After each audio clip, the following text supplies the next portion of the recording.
इसलिए कि पहले 8 मन लेते थे, अब हम 32 मन ले रहे हैं, 40 मन ले रहे हैं। इसका मतलब है ज़रूरत से ज़्यादा वो चीज़ें जो हमारी ज़मीन में नहीं हैं हम उनको हासिल कर रहे हैं, और उसके नतीजे में हमारे जो खाने वाले, जो ये गंदम खाने वाले बच्चे और लोग जो हैं, उनको आयरन नहीं मिल रहा है, उनको जिंक नहीं मिल रहा है, उनको बोरान नहीं मिल रहा है। तो ये चीज़ें जो माइक्रो एलिमेंट वाला है, इसको कहते हैं फोलियर स्प्रे। ये फोलियर स्प्रे भी आप कर सकते हैं। अब ज़्यादा पैदावार लेने के लिए मैंने आपको बताया कि यूरिया ज़्यादा इस्तेमाल नहीं करना, लेकिन उसका एक तरीका है, और वो तरीका ये है कि जब तक आखिरी वक्त तक आपका पौधा जितना ग्रीन रहेगा, ख़ास तौर पर एक आखिरी जहाँ से सिट्टा निकलता है उसके साथ एक पत्ता होता है, उसको कहते हैं, अरबी में कहते हैं वर्का अलम और इंग्लिश में कहते हैं फ्लैग लीफ। ये flag leaf, it is so important. ये सारी खुराक और दाने को मोटा करना इसी ने करना है, और अगर तमाम पत्तों को काट दें, इसको रहने दें, तो आपकी पैदावार पर कोई असर नहीं पड़ेगा। लेकिन अगर ये टूट गया और ये सूख गया और बाकी सारे सब्ज़ रहे तो आपकी पैदावार कुछ नहीं होगी। लिहाजा इसको सब्ज़ कैसे रखना है, उसका सब्ज़ रखने का तरीका मैंने यूरिया के बारे में बताया, ज़्यादा नहीं करनी, लेकिन जो मैं बता रहा हूँ वो ये है कि 2% स्प्रे यूरिया का आपने करना है।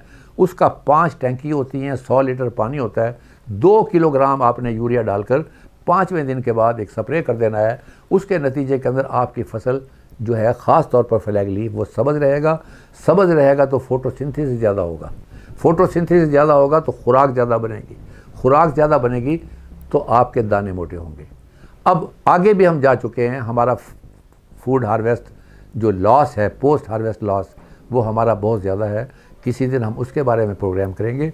इस वक्त मेरी ख्वाहिश ये है कि गवर्नमेंट जो है वो इसकी कीमत मुकर्रर करे, हॉलैंड के मॉडल को अपने जहन में लेकर आए, और ख़ुदा के लिए इन किसानों को जो है वो आप मोटिवेट करें कि ये ज़्यादा से ज़्यादा पैदा करें, और जो हमारे रिसर्चर्स हैं उनको टारगेट दें कि ये दुनिया जो है ये यहाँ पर 70, 80 और 75 और 35 के ऊपर हम आगे खड़े हुए हैं, एवरेज हमारी 26 है, तो कुछ खुदा का खौफ करना चाहिए, उसकी तरफ हमें प्रायोरिटी देनी चाहिए। मैंने 1, 2, 1 का मतलब हुआ मैंने फास्फोरस, 2 का मतलब हुआ नाइट्रोजन, और 1 का मतलब है पोटाश।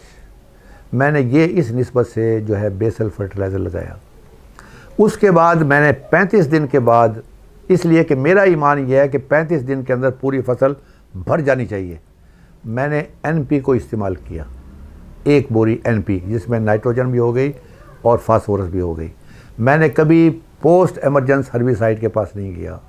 मैंने 50 दिन पर मुझे पता चल गया कि अब इसका यील्ड पैटर्न सेट हो गया है, उसके बाद मैं वो 2% यूरिया के ऊपर मैं गया हूँ।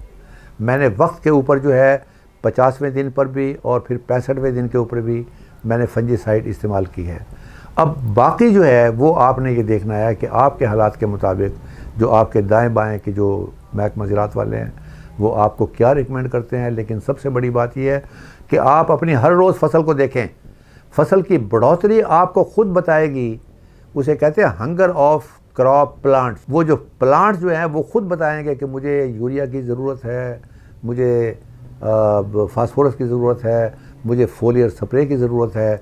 वो पत्ते बताएंगे कि इसमें आयरन की कमी है, पत्ते बताएंगे जिंक की कमी है, पत्ते बताएंगे पोटाश की कमी है। इन चीज़ों की जो इल्म है वो आप अपने तजर्बे से हासिल करें और उसके मुताबिक आप इस पर अमल करें। जो बाकी मेरे दोस्तों ने बताया, मेरी कोई उनसे लड़ाई नहीं है, वो बिल्कुल सही बात कर रहे हैं। तो लेकिन आप जो किसान है वो अपने हालात के मुताबिक इसको एडजस्ट कर सकता है।